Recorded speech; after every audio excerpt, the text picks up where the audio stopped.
舒适区内的资产重组。尾数一的朋友，本月在外部的环境有股稳定的能量，以及一个敞开的环境去迎接你们，所以相较其他尾数来说，是一个比较阳光且开放的月份。不过脑内可能有些小迷惘，但因为外部能量是给够的，所以没有转化成一些内耗或者焦虑啥的 whatever。本月让你们在上半年的混乱当中去到此时恰好有一个合适的情绪舒适区，所以对到你们的做事表现的话是应对自如的，话语权也是有的。钱方面可以适度的去调整一下用金分配和资产配置，因为你们的状态是能够做到一些对的决策还有决定的。健康方面注意一下一些潜在的慢性病以及骨骼、脾胃、消化系统等方面。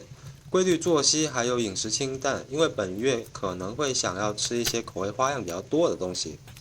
自我管理会比较差一点。